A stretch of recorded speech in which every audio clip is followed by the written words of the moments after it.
Absia my ema akwaba enfambra enwumre no nsia Kasiebo so ewo Agyenkwa TV so na sadon hwe die no nsia abo ede ama obibia ba bibia wo bia no yebeda wasese waje akonwa na watena se na wo hwe Agyenkwa no nsia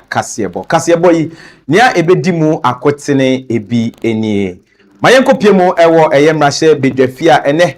Koko anase yebeka se Ghana Cocoa Board omobela omode aba for 2026 no mrahye bedwafie age atumu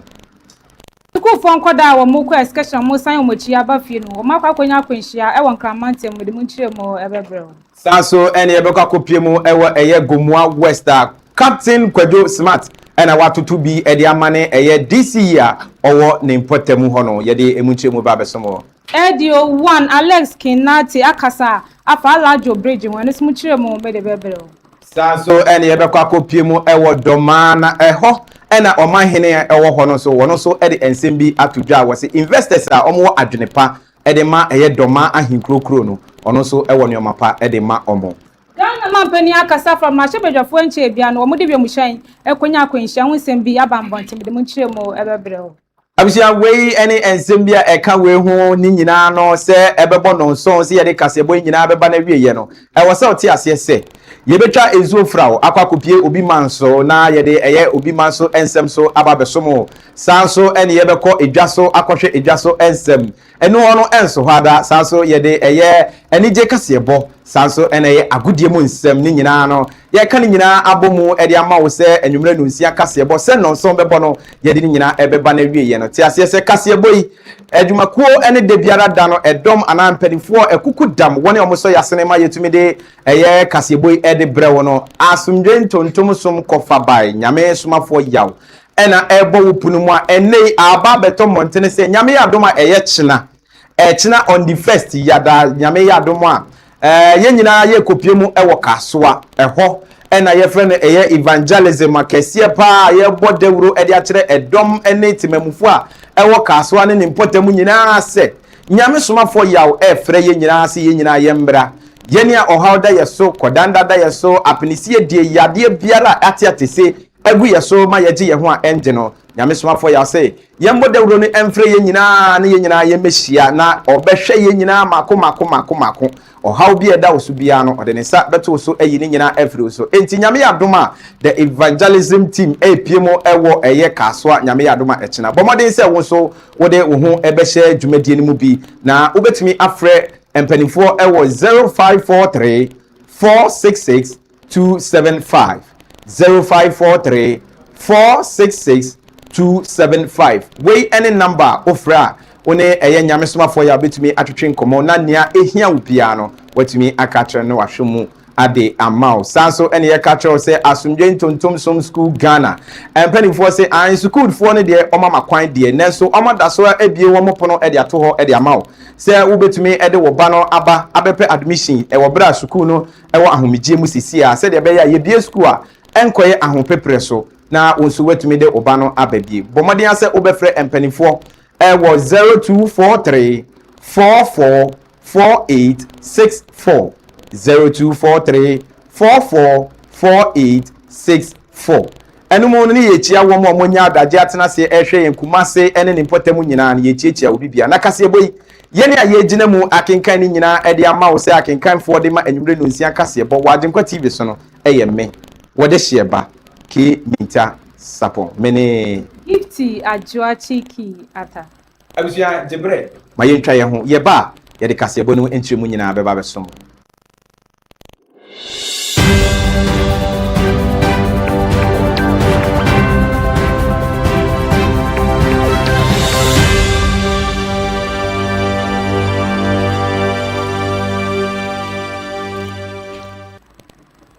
Jibre na minyi nsem na no baako mfama osa efro bopa na ase asa enche bia no mreto mbontin se Ghana mampani John Dramani Mahama wakasa a wo church se mfia na mampani fo mbedu so no eyade sambre no emfa so wo mu nti mo bepeje mu e de akọ emfie no misia no aban no ahya ase ne se mo de sambra no e ba be ye dwuma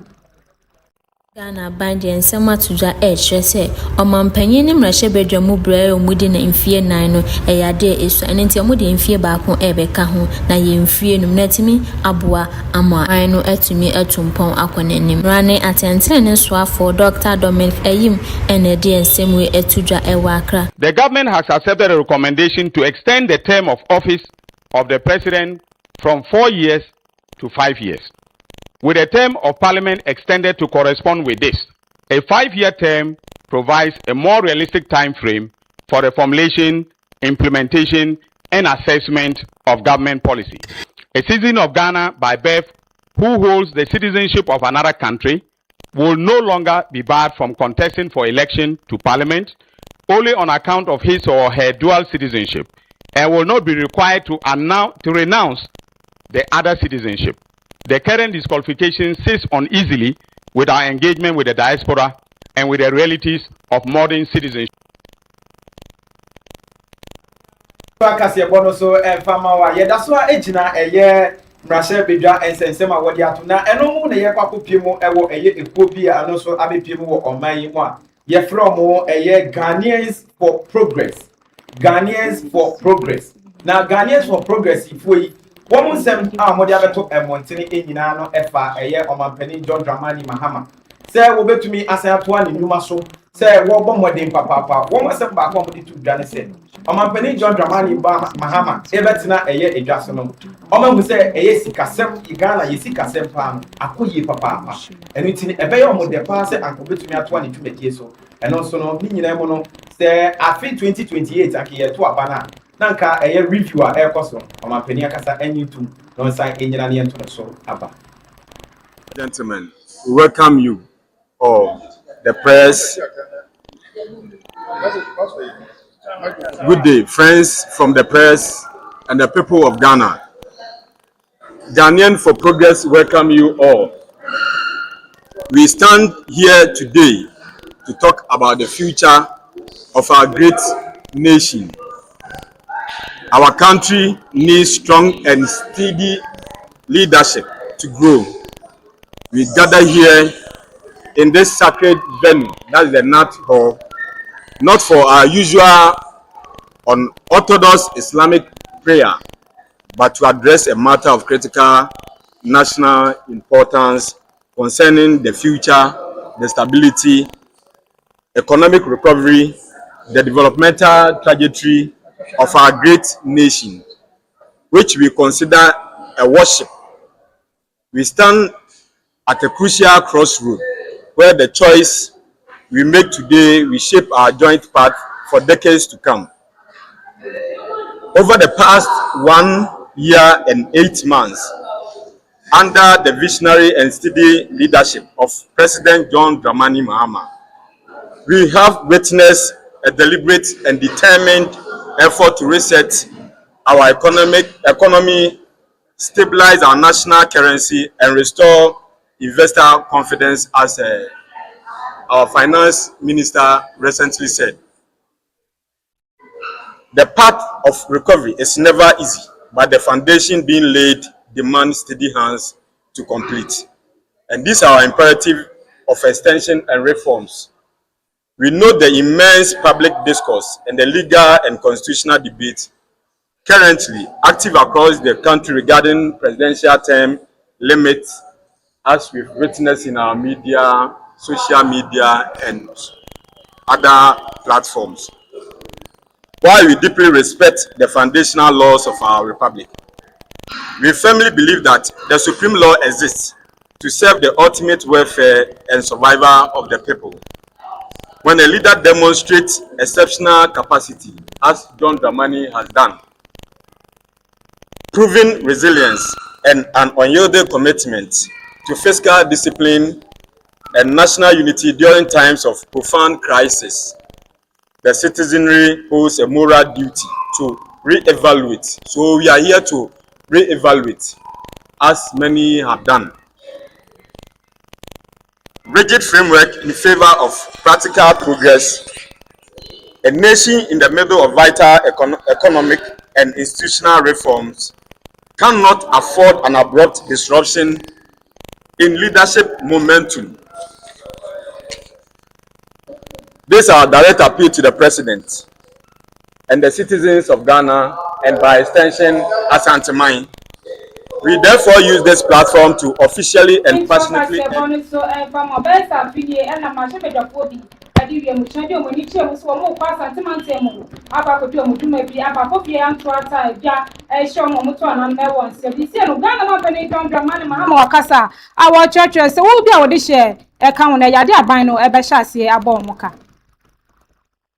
The affected family has been enrolled onto the premier plan of nationwide medical insurance. The company's highest level of health care coverage has been awarded to these families. This package provides an annual health care value of 3 million cedis across all dependents and grants access to 942 accredited healthcare providers throughout Ghana. Each family will receive a unique identification card today, and it was in the boxes that we're giving to you, which will provide seamless access to this healthcare support whenever it's needed. Recognizing that education is the greatest investment we can make into the future of these children, and that conviction has led to the establishment of the Children's Support Fund. The fund is not an act of charity, it is a solemn national obligation to our fallen heroes. It reflects our collective determination that the children of our departed heroes will continue to receive the opportunities their parents would have wished for them. I'm pleased to report that 13 professionally managed trust accounts have been established at Stanbic Bank for the benefit of the minor children, and government has deposited 1 million cedis each into each of these trust accounts.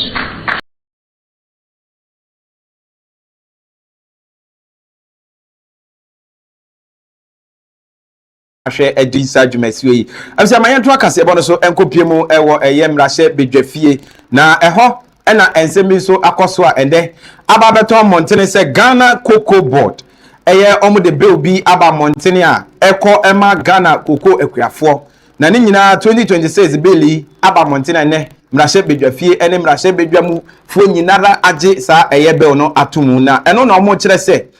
ene Ghana Cocoa Board de cocoa eko eye ewiase enyina edwaso ekoton a sikabutini bi a wo mu benya afiri mu no emu 70% no enyina beko ama ekuafo na ewo be oni mu no omo sign de bibi eka ho eba wo a ye friend no the pension pay ana the pension scheme na sa pension scheme e na omo kire se ekuafo bebre na beko eye ahomegye mu no na woni 1 cedi po ana sika bi mpo se obetumi ede adandan ho wo na ahomegye mu enti no wamo the pension scheme no e de bre omo a ebetumi aboa mo e wo ho no so no kire se wamo the education trust eno so betumi aboa eye koko ekuafo emma se scholarship sembi bebe mu ni ade no on betumi e de ahwe emma omho atomo. This bill is seeking to do a number of things. We all know that for 32 years Cocoa Board relied on the syndicated loan structure to finance cocoa purchases in this country. But following the mismanagement of the economy that led to our debt restructuring, Cocoa Board could not access syndicated loans again. That forced Cocoa Board to resort to the buyer-led funding model. This bill is coming out with a new funding model that will let Cocoa Board source for funding locally to purchase our cocoa beans from our hard-working farmers. This new bill is bringing out a new arrangement where the beans will be available for our local processing companies. And the bill is saying that at least 50% of our cocoa produced here should be produced, in fact, should be processed locally to add value and to create jobs for our people. Apart from the policy announcement that government has made that we want 70%, a minimum of 70% of FOB price of cocoa to go to the local farmers who are sweating to produce the beans, we should go further to legislate this so that it becomes very binding for nobody to get up tomorrow and say, oh, we said 70%, but today we are doing 60%. Mr. Speaker, the bill is seeking to actually protect our cocoa farms and environment. Apart from helping children of cocoa farms, we want the scholarship scheme to have another added advantage of promoting courses that will help our children also contribute to improvement in the cocoa sector. So courses like agronomy, soil science, and others that will benefit the cocoa sector are being prioritized. It doesn't mean if a child of cocoa farmer is pursuing law or engineering, that child will not be supported. That is not the case. What we are doing is to consolidate all the laws so that we will have one cocoa board law that will Sanya beye na hunidie ebe peja afọ tuma pe fra na konkan NT National Youth Authority formed in Sembi abeto mota womo church say National Youth Clean Up Exercise baso e wo Ghana fa na hara bebia memende ye August ne da to so ba kwam de adehye de eto obi bia nim so obi afa ne ho enhyem titiriw eni embebu no. National Youth Month have been deliberately designed to reflect on our theme. Through August, we will undertake initiatives that promote patriotism, leadership, volunteerism, dialogue, healthy living, and responsible citizenship. Our activities are as follows. On the 1st of August, we have a National Voluntary and Community Service Day. We are partnering with the Ministry of Local Government to have a youth nationwide cleanup exercise. The previous cleanup exercise have been for everybody, but this 1st of August is a youth nationwide cleanup exercise. Young people across the country will participate in community service across, including cleaning up exercise, tree planting, visits to orphanages and correctional facilities, public education campaigns, blood donation drives to demonstrate that patriotism is best expressed through service to others. We will flag off this activity on the 1st of August. And the national event will take place in the Agyenkwa Central Municipality, meaning the Honorable Minister for Development will be cleaning areas around Agyenkwa Central Municipality. This activity is being undertaken in collaboration, as I mentioned, with the Ministry of Local Government, Chieftaincy and Religious Affairs. Abishama Agyenkwa Kasiebo no so emfa mawo na Agyenkwa Kasiebo no so dia na ye kwakopie mu ewo eye omampani dada wanya ne baabi ekọ eye president JJ Rollins na so ye ena ye kwakopie mu wei eho ena Gabon president na wabepie mu wo oman mu a wodi enam yesa ewa ha fa dwumadi su bi a wo ewo man mu no ene wakwakopie mu ewo eye kani mampani JJ Rollins ninda eso a wode eye enhwire akwakoto so wo mu no eye omampani JJ Rollins abusua nyina nia ogina no a wode eye nase PSC ekoma eye Gabon president no eye mame ya Asantoa Rollins edi ensembi etudwa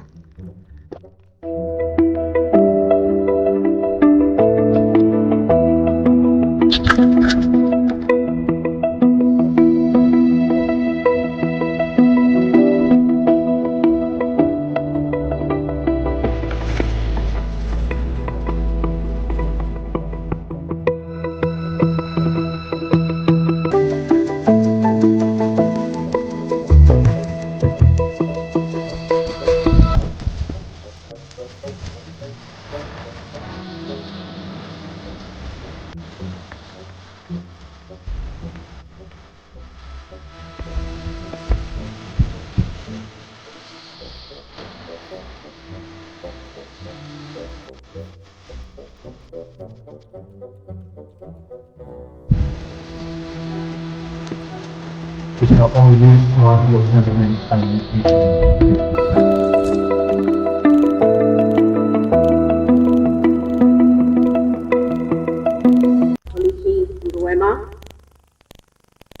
National Security Advisor, Honorable Deputy Defense Minister of Ghana, the Chief of Defense Staff, and members of the Military High Command, Honorable former ministers, distinguished guests, ladies and gentlemen. On behalf of the family of His Excellency Flight Lieutenant Jerry John Rawlings, the J.J. Rowling Foundation, and all Ghanaians who cherish his enduring legacy,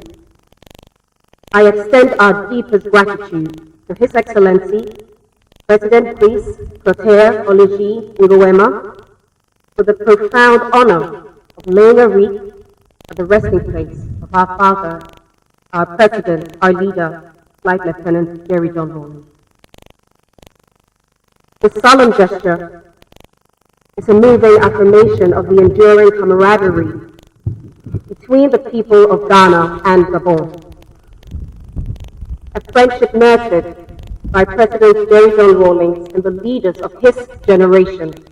Chief Executive Officer at the Makolebu Teaching Hospital, at the Dr. Yakubu Seidu Adwoa Kasa, or the other Shadia to Bibia and the Mose. I also be 100 by 100 projects now buying as Wababesia Diamo, Mono Bibia Fanihu, and Shemu Ebiasan Sadmano, as Soma buying a binding Kwawan to me and your Kasa same way. Our launching be a course to our Child Health Department fundraising campaign, I say.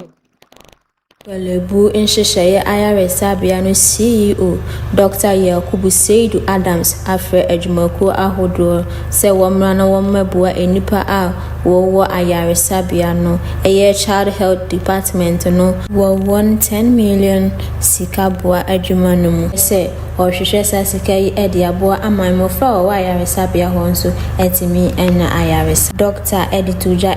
se emofra pi ewo IRS Abia ho ohia ayaresa nanso mfidie ene niam a obetimi ade aboa mofa no momonya omayaresa no ebi eni honi senti ene odi dwumade we eba se de be ya obenya emo ade afi afofro ho no motimi ade asa emofa no so yare Abia Agyenkwa Kasiebo no so dia yeto so akwakopie mu ewo Accra Mayor Honorable Michael Ni Papo Alote ena wono so ede ensembi atudwa ne nyina no efa ahonidie eho nsem ho na eno ekoba se ono ankasa te ne kam no hu abrantie bi a wonto enwira egu kwan so no woye kwan no so basa no wosiye ehweye ma abrantie no esisa ne nyina sa asem nyina ekoso wo Kwame Nkrumah circle eno wowie no wode ensembi atudwa no wode ma edadifo amu wo Kwame Nkrumah circle se wonhwe na omuntumi mua no omuntumi endi eho nyina ni na nyame ya doma echina Accra cleaning exercise no obi amomodin emfa ne ho enhyem bi. We went to the palace of the government to present some things for them for the festival. As usual, you know me, I'm always in town. So when I was coming, I saw a gentleman that has dumped rubbish on the middle of the street. So I just packed the rubbish into the car and I asked the gentleman to sweep the whole place so that he will learn something out of it, that tomorrow he will not come and dump rubbish in the middle of the road. I have cleared them and I have warned them. I believe in talking to people. I believe in all the time, before you do something, at least give the person a chance. So I've warned them today. You can see the place is cleared. And I'll make sure tomorrow I'll be here. And I just pass the word of caution to them that we're having sanitation day this Saturday. Everybody that thinks that it doesn't is bigger than what we want to do, they should come and open, and we'll make sure we deal with them. The time is 6 to 12:30. We all Agyenkwa Kasiebo ne so enfama se na be ya apomodin ebe gina bra na nkoba ne sa akade binti woni pa akwa high awa yaresabia enti Premier Insurance Company wo mo aya nyame so ade mo de wheelchairs wo ha akwa koma ayaresabia nnum so wo mo mfam pagya apomodin emu.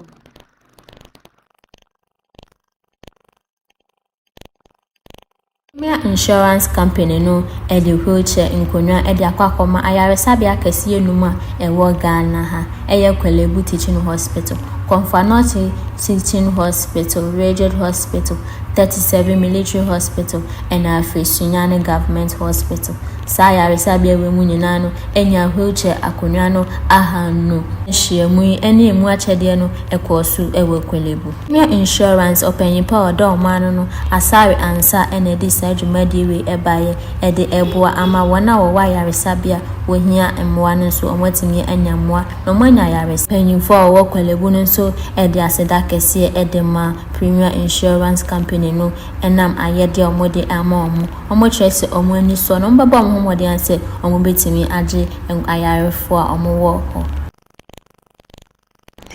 Abishia mayentu Kasiebo no so na yentwe ye ho emfiri apomuden ensem mudia na ye kwakopie mu ewo eye bono mantem mu na ye pie mu ewo bono mantem mu a eho na bono regional minister honorable Joseph Adey eye akwabwa ede ensem bi atudwa na ne nsem a wode atudwa ne nye nsem nko na emom kokobo enso eka ho a wode ekọ ede ame ahemfo ene woni a wo wo ensase ewo ne importemu ho eno na wo kire o mo se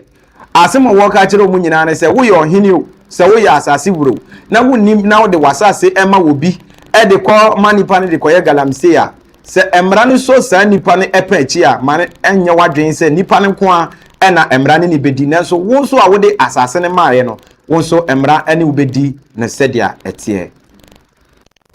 Nana so obi be hye kwaye mu a metisuhan se nya mo na mo be ba be ka anase mo na mo be ka se mo ntiase a wa really a minhu am see it wanti wa really a na so bete no na garancy na akoso ye pa nana obi ba ha no be boss regional minister si anase regional minister ni mu a nana mo nche no na mo fa nko ba police for omo be ka se obi wo panini bi wo nkan ena si omo metu garancy a mo nche no nana mo wo sa mrama mo ho kwan se mo be che no mo chi ni wi a na mo de na ma police for president enia break garancy hu ye pa na futu a me de be ma mo so we de ma da ho ma wanim ye nana no bi mo so garantie no bi mo hihase na na no so menyawa mechew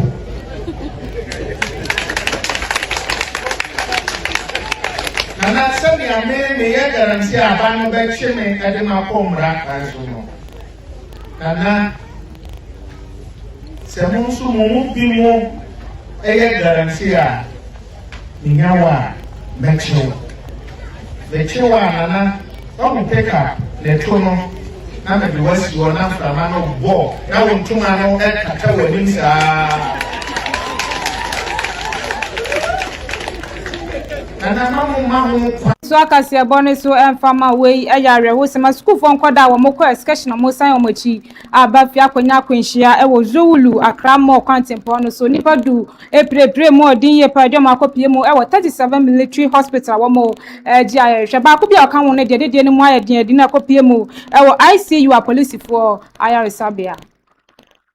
Yani eshemu ewe nkrampumpuni mantema akwenhia bi esi ewo dajoro ni Accra mo ntem bre atipa track bi edukobo school bus bi achi oshemu hwese sa bus no ekura enkoladu ba ko a woye mofra wo lower primary mbo hwese emofra du ba ko ne de wo mu nyina eprai na ba ko de we prepare emu eyedin asesia oda ayaresabia eje ayareshe mudu nso a wakaye no so omode makwakopi mu ewo 37 military hospital wa ewa Accra ehwe omapon so Ghana National Fire Service edituja ehwese tipa track ne de bus sprinter bus no echi so bon homode eye nhwehwemu de nam so emasa akwanhia na esiye na wo susu se emofra no efu excursion never Now fire service edituja say we free ashamai eko Accra de nam swema konshian ebaye ochemu say tipa track no ebon homodian say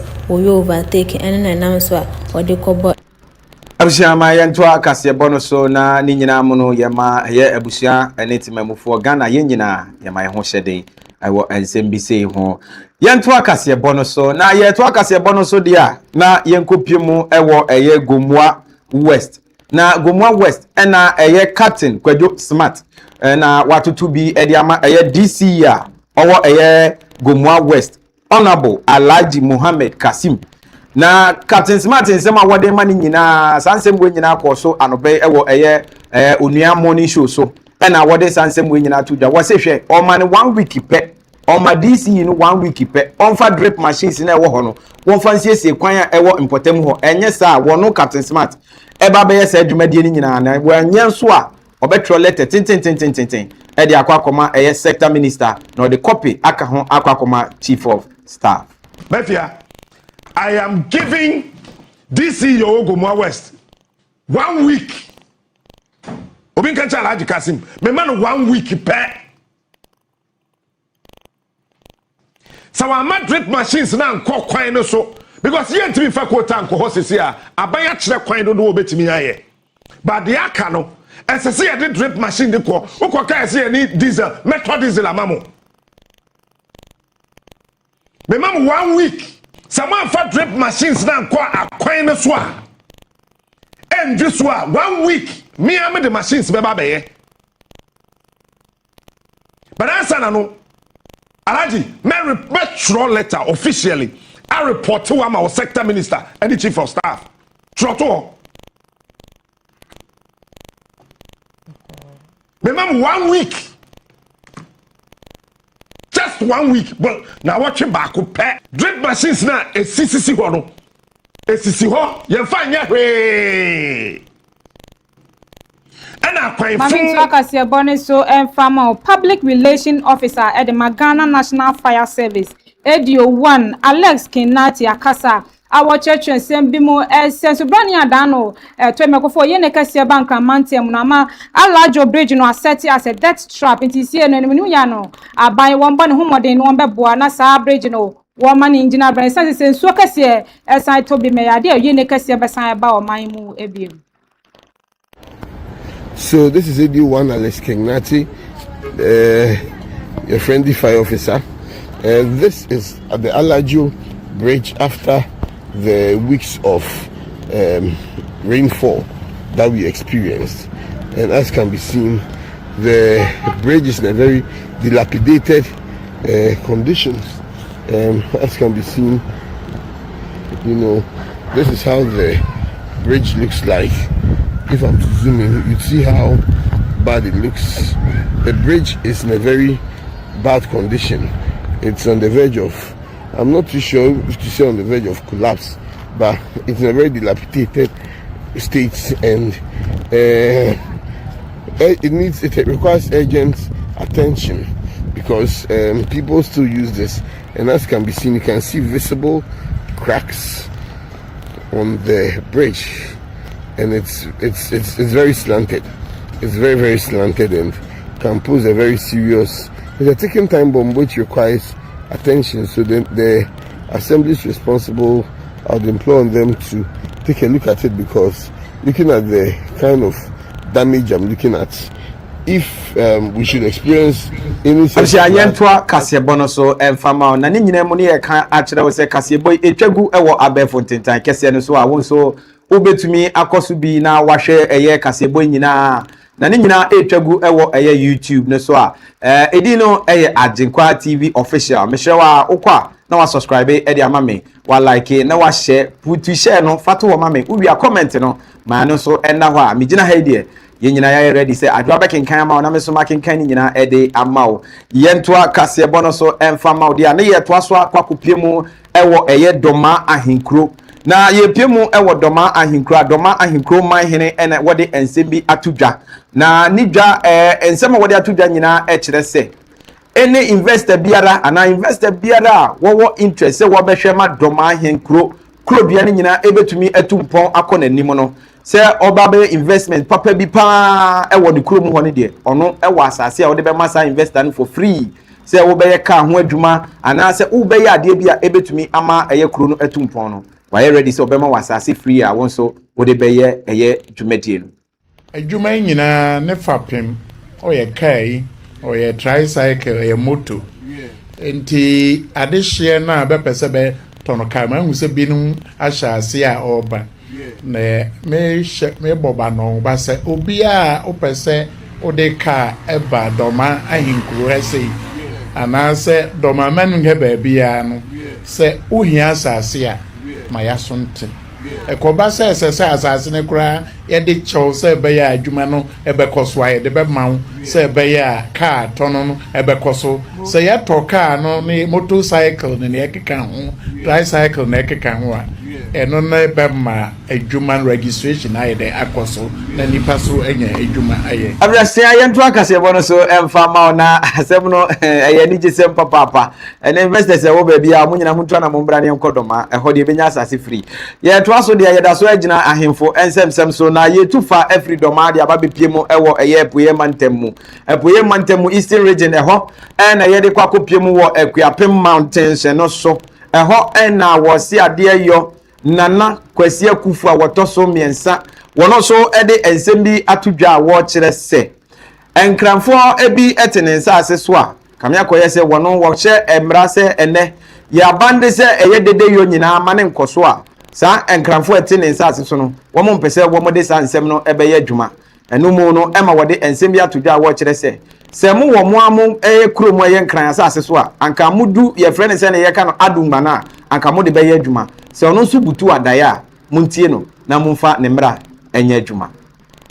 kakra no biti social media baya America haikra letter se bi minya mo nkran fo tro me social media na me di me hu no wo de kire me enye fe se openyin wo ho na se bibi sa bora impenyin fi bisa wase bisa won na ekos ma won kire wase unfa wa untumi nko social media it is a free data no eme se MTN wasan to mobile se na be a obi antumi yesa anema no dobro man me damase se ma bejemia awa we tu meniso se pa ebiom nanano ma mo wo kroma na ye nuanu ma mo wo kroma yo se ye nuamu nkranfo bi wa ha na wa be wa ya me pese what say ye je wontu obi ampa mo ye ba wo obi asase so a wo ye se bi amane e wo asase no so me a meeting kran me dan won kran ana me dan won kran ba wo butu adaya wo se aduma ka aduma wo afe ni bi ko me ewo maba ni ko ba okwape mami ni nduma bo ele ko ba afi no no sumo dabi enye fe me nua mo nkranfo ahefu na me ne wan ka sanse ni gamanche me ne wan ka agana again guys gabi o fa ne ken nduma e bi e me nkpanye fai ken nduma e bi e 40 days pe 42 days e ba ho tomo beni nya fi oye na kan no ye gamie e wo gamanche bi ni nya hunye ye obi e me nkpanye fai nye kenye bi awie koni ken nduma ameha mi gbe ni manyema fe no ni mafe koni okwapeman efe bene yo ni nya sumo ni nya yo bi e Mintah Kasiebo ne so enfama ma me panimu bia ne din edi Teresa we di enfia eduanan we business woman enche bia no a police for eso ne pen achi e wo mo checkpoint anendubone e na ekura no bon ho modern so obebra bia police for ya ni na no amfa isi no da mango security court wo mo e dinasem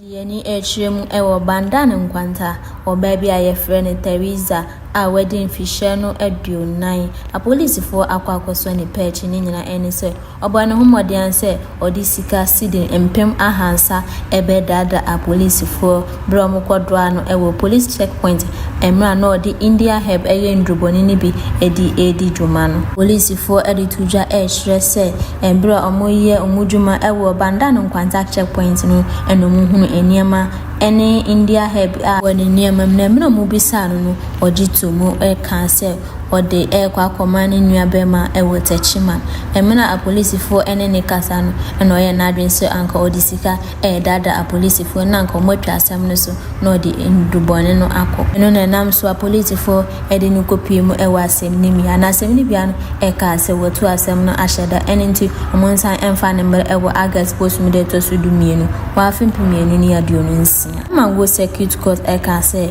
omonfa no nkoto a police for ensem na omonya asem no hwehwemu echiro mu bedi asem ndira sa asem we so entwa ya ho bra ya ba e bekwa kopie mu e wo bi man so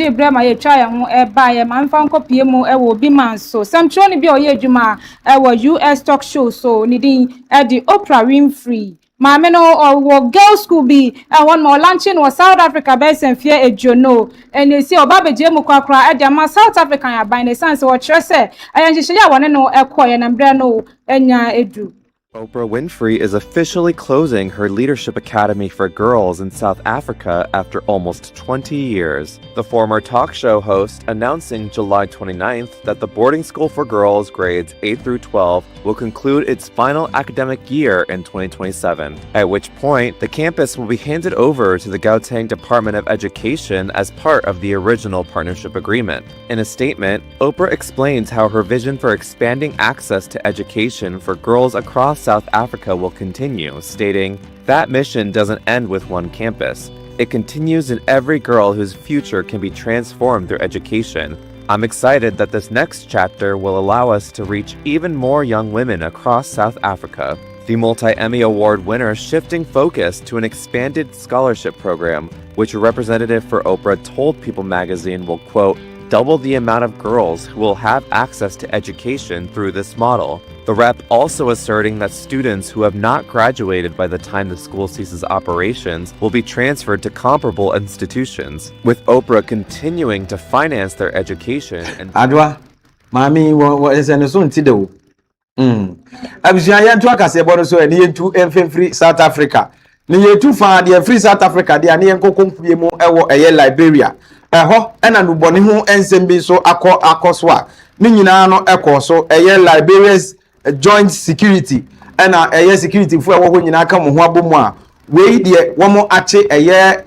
cocaine ho nsemsem bi. Na ni nyina no eye biaye bi anomu eye cocaine ho nsemsem na cocaine no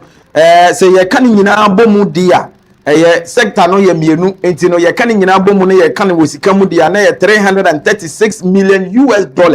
ene eye cocaine ho nsemsem na ye kyerɛkyerɛ mu no ye yifie ho dia ba kumu ensem no na ne dodoɔ no esom eye 3971 kilograms a eye cocaine dodoɔ na omo ewo ho ena ba ko so ede so ye 237.6 kilograms ni nyina no ewo ho no ma we eye cocaine ho nsensema enei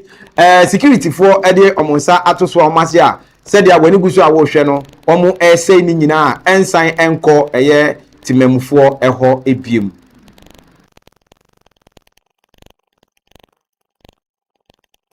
Ai cocaine na adwuma akudie o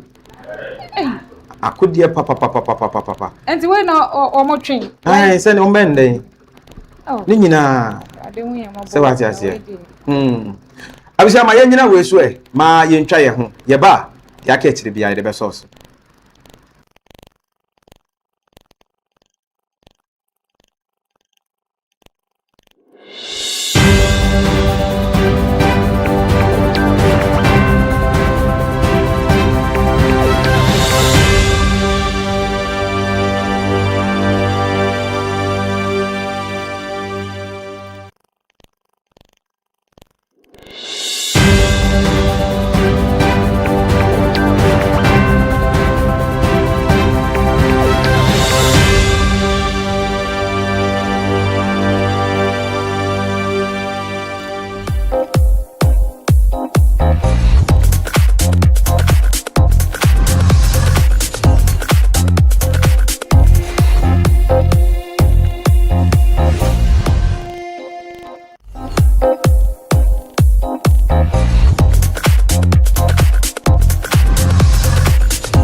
Gana ni nyum tunia ni din de raskuku akasa wo church so de adesade to opani a wonya ne baby ekro apostle kodo safo kantanka ne busuafo na afa so Christ asafo members na enimu so mo masumdue embrace papa no wo ya asumdue eni ne de koso no fa kwemu bako emponto mo masumdue mba na papa no one rest in peace. Ye be kan papa de no ho se ye ni mimi nyi odo me kwa benya constituency ni na saa ho nyina ne dining na ho no mu si omu ye nneoma nti yenim bibia ye ko di agro ni 1 2 3 ena we aba me de se me constituency ni de me pene se ombe ma adwubre aba na uluma ko pene baby ada yie na omu di bibia tutu yie because se ne economy me obi ebusu asem ho ankasa no na room ya me pese me di manu betum but ebe kama se ometimi ama asumdue aba na papa akoda yie because wababo ne brewie won Agyenkwa Kasiebo no so emfa emma Ghana ni si ni twani ane din edi mesia se do no so akasa wo church se yewe ya wonya ne baby ekoyi apostle kojo safo kantanka ayade ni royi ni woyi echi no nemo bebre na ekoso anya asam keto dodo na no mutum futuro edi gu amanfo ani a dodo na so enye no kra enti na so mbafo no bebre na wo mu agina brand ekun se kantanka akofo edi mano no It's a down or risky in life because less than 10 times to say, more be a ma, will be frame, say, you to violence, even US for craft framing, me direct America for framing, some way. There, a dear cantanka for and you know, ya sorry, ma. Now, your papa told you, and you might be brain equals to. Say, back and forth. And tia sorry money be youth no e kan omo hudum said there be eniema egu ntentan fidie so na ma yengina sasem wesu entwa ya hombra ya ba edwedie nsem ebeto also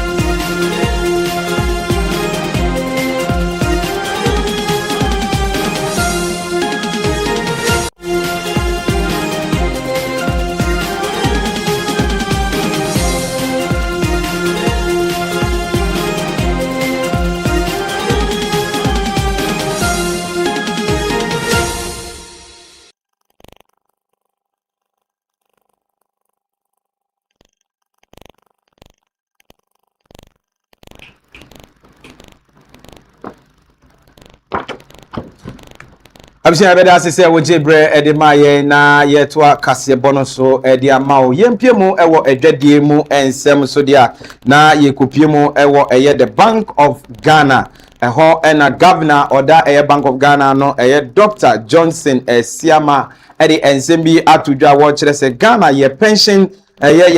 asset no enei etumi apegye mu papa etumi akosuru yi ase ye hwesika botene edemu sisi ade a na ye 100 billion Ghana cedis a sika botene edemu sisi a etumi apegya ma ene Ghana yesika sem no etumi egina ne nanso ye papa pension asset under management is estimated to exceed $420 billion US, and in Ghana the 2025 Financial Stability Review that is published by the Financial Stability Council, it reported that pension assets grew by 26.3% in 1 year, from 86.23 billion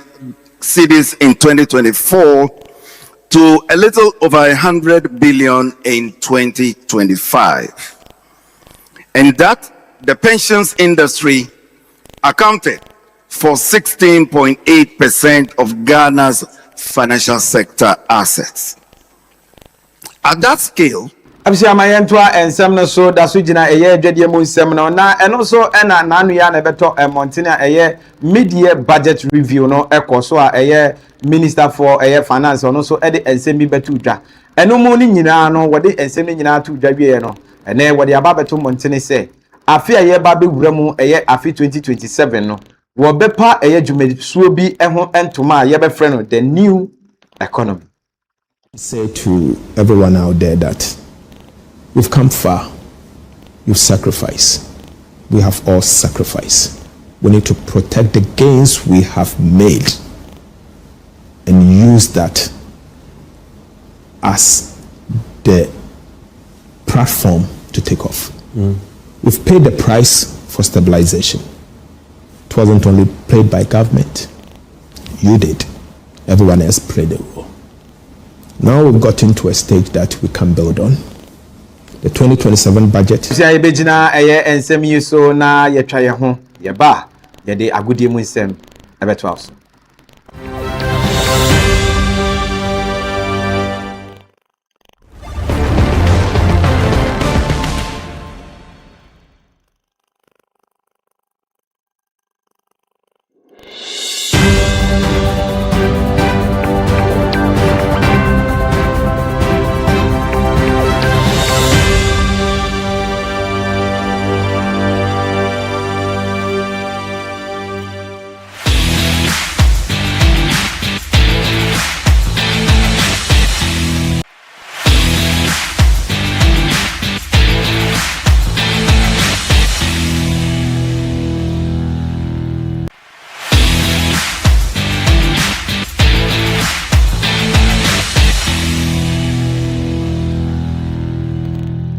Alright, ebusia yensan MOB biara kwaba enfambre Agyenkwa Kasiebo so afei enebre edusa agudie mu nsama ene enwumre me so me boaboa no esese misi nkonya na me ma ho de ko ene de eba edino eye Daniel Kumi agre Danito race to the power 20 ebusia ye sha se de na ye sha se e de free amanfo enclose so nam the flight number 212 me kopi mu ewo Barcelona for akatinya me aduma ene enwumre na wotwe Barcelona boboko no etim ewo London omne boboko a ye friend Birmingham City betumi edi esien eno a preparation game on the ACC on said the season no start here 2026-2027 La Liga no on betumi edin kunim ewo miti ehun foni ehun pictures betumi etwa agunti no a game ba kwan ya me aduma Barcelona betumi abonti ehun foni ehun pictures en betumi etwa agu ewo TV no so no nti no eye de wa ase ho no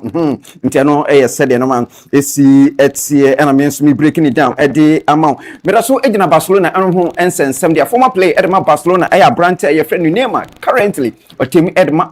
Bobo kwa your friend Santos ewo Brazil na enkre free ho eba so matumi aye statue e dia ma branch your friend name said be betumi e de ahye ni kwan since a branch enche odin Bobo nyina betumi aba ewe ho na o hye bo ase e de ma o man your friend Brazil Santos sabre wasan akotem ewo ni nchi a osan si akan e dia ma Santos into my statue e dia da branch na ase e dia hye ne nyam nti ehunfoni e ho picture e na twegu ewo mekire no nsia Kasiebo no so won so nye bia wo fili ewo hono Lona Andre Messi Kutuchini aya branch osi akan edema Boboko anaso man your friend Argentina after the World Cup otumi ekopiem awo Argentina one ne papa George Messi ekohwebom ni nyina ene se papa no ho emfa no ho dodo no enti ese otumi ekohwe no before ansa even obepiemu ewo USA Inter Miami no wekosi akan ede amom te humfoni ene no so etwa egu ewo TV ne so amesu me breaking it down ede amount no hu de ko ene de eba okopiemu ewo Barcelona Boboko no ma players mienu enti dinkan ma me sa picture na de ma mo Abrantia your friend Joe Felix and Abrantia your friend Marcus Rashford former player edema Boboko your friend Manchester United omo asset record omina ese jersey number 14 no kopiemu Abrantia your friend no mechire Joe Felix otumi ebepiemu Barcelona Boboko the year 2023-2024 season otumi ehye goals no mako 10 and otumi ehye make assist mako 6 sounds na Abrantia your friend no mechire Marcus Rashford enso no etumi ebaye the year 2024-2025 season and osan pian kakra edema Barcelona 2026 enti no ono so etumi ebo goals no mako 14 and make 14 assist enti kire say jersey number 14 no eguso omode set record o say jersey number 14 abo goals no mako 14 and make assist 14 enti no ebetumi ato wote ase enwumre ya fa ho ana fa kototo na enoma enkoye 14 na chese enoma ekoye ediama Branche your friend Marcus Rashford enti ho emfoni na fa ho pictures ene twegu a wonso wanye bia wo fili ho no Abranche your friend Hugo Bruce ono eye papa o ye trainer na se coach edema o my friend South Africa o dia tuja se ni kuku ni nkaka nyina wetumi ede abawe on to aso enye head coach emfa Bafana South Africa national team ni bi yankwenko tie ensam kakra papa no o di tuja abroad ni ensem nyina ede to South Africa mine ni. Okay, good afternoon everybody. My long absence from my family and lonely moments in South Africa have led me to make this difficult decision.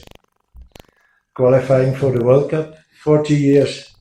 after my participation at the World Cup in '86 as a player with the Belgian national team brought things full circle. Therefore, I will not extend my contract as head coach of Bafana. From the start, when I accepted the job, I knew clearly which direction I wanted to take. even thought the criticism was. So when and some kakra, he go Bruce, head coach formally, I can say formally because when you're Jumanan for Bafana South Africa national team no and yenya atse a ono nso no wetumi abiebi nsemu ede aman no mepie fie de anam bepiem e wada Black Queens for akache omutem e wo bi man so mechire Morocco omguso omde wafcon no ahyehye so a nyame atumi afafie em yetumi enya ye first win e ho nte no e said no ma esi eti against o my friend Kevet na okopiem e wo group D America se Ghana etem na say e na group no table no esi eti o my konkron Ghana ye hore di kan e wo ma no mako 3 what you say 3 point and yetumi wo intino ono said no man esi etie de tosumienu Cameroon ono nso wo 3 point na afi Mali enso tosumiensa oni emebia ho na afi Cape Verde yetumi ebo mo no kamienu no ono nso da se ho no nso wo ne ono nso eni emebia ho mikopiem wo hasofo boboko no mu dia Abrante FN Hamza Isa striker edema boboko no o dia tudwa se bobia na se team bia eni ho beba be fa no kra enya ade obekwa kopiem poboman we kwesi akan edema hasofo ki bio so obebo hasepa de anka ball no be jaibo what you say beko go de anka beko kwana ntia no ensam kakra Hamza Isa enso dia tudwa no so hosem edema Abrante no fi hasofo boboko ni nyina o so obebo hase de anka ball no kra anka onya mu bio anka be jai eno ensam kakra Abrante no enso etumi edi atudwa mesumi breaking down edi ama no ehu de ko ene de eba trust o say SB kuya edi atudwa say ukọ mechire Glasgow na chere say common games na eguso kono omope more medals edi ama my konkron Ghana na mum enye individual na say personal glory and omope na mum omope say o man ni nyina afi athletes a omokopium e Glasgow no bia etumi eje medal eno ensam kakra chance SB kuya enso etumi edi atudwa mesumi breaking it down edi ama no ehu de ko ene de eba Endra ejabo Endra ukopium e Africa sa mechire the Black Satellite under 24 no etumi atigina ye omni yenua no mechire Burkina Faso ene de hyehyɛ so bibia bawe no eka mako no mtumi ehye obia na kyerɛ sɛ nyoma atumi akoyi Abrante friend Zidane Mohamed ono ene penfo eboni din sɛ man of the match no ye de ema no ti Ghanaian born international Mohamed Zidane ene etumi eboni din sɛ man of the match ntia no eye said no ma esi etie ewo ho away from them memfa we into mishimu board the Black Stars of Ghana etumi kopie mu ewo mechire USA Canada and after Mexico World Cup na say na bibia bawe na kyerɛ sɛ yetumi atoso mako 24 out of mechire 48 teams na so country ya omutumi ekopie before mbeko no evi qualification no omutumi ebepie nyame soma for ya wona asem omutumi eye nyoma edemo omo ye no omo se apikai omo jawa papa na to baby kra omo ye omani ama no no say asa okay we shall see after say yetumi efiri mu no papa na tumi akere na adwon say Blasters no ene no nyame soma for ya anya sa so no ni ma ebusu ade na mpeke bluetooth no entumi connect yanko inkotie nyame soma for ya nenso mo de tuga yes or worry da mo boro fi kan kupano raga na wese ho eda ti won tum ko World Cup ne bi wose won tum ko bi ka wo boro ni na ku da ka mo awie no chere won ya da wo do ko sa mo hwe ya police car opam ha na ne se no ma opam won mu kware wa ka so no wakan mpe fra no wakan wo so mba mpe ne kofo na brodo was 19 years mo boro aka mo wi ne da the one you born pa bi ya wo ko mase ko so pon ye 19 good years da mo kwara wo share second one wo share no wo de wuro no wo tma ko World Cup doesn't work for World Cup one on hwen boni aye ya ko prompt boni aye the right now why you order man maka ti nko yipo da za mo pempo wo pede the whole World Cup what about Ghana ha me moto am wada ba me ya na chi wa anwo ho wo wie no what the one kwel da kama abodi bi ya me smart for ya idea to jan boni aye maya papa ibufu maya papa fe da asemo Blasters da man fiom ya me smart for fiom we nu sa na omete ebusian enti no ene ya me smart for etumi edi atudwan ye ka kire mu sports minister ba bia wo ko ye me ka kire me dra ha ka kire se ba bia wo ni nam hotro so what do you so enti no said no man esi etie without Blasters and also without no Blasters entumi enya Blasters ebusian ha ene brebe makwan no ene enunsia Kasiebo so Agyenkwa TV no agudie mu nsemetumi APS no menso metumi edemu ebesi edi no Daniel Kumi agreda Danito raised to the power 20 nani the writer enetumi ebo mechi de amenso de ensem no egu ho ede emma kete wo se nya dudu awura me jamu ede ama Kwasi Mintah na fe me sister Adwoa Chicky gift no monso ato so ede amam nyame adoma Adwoa da besia hia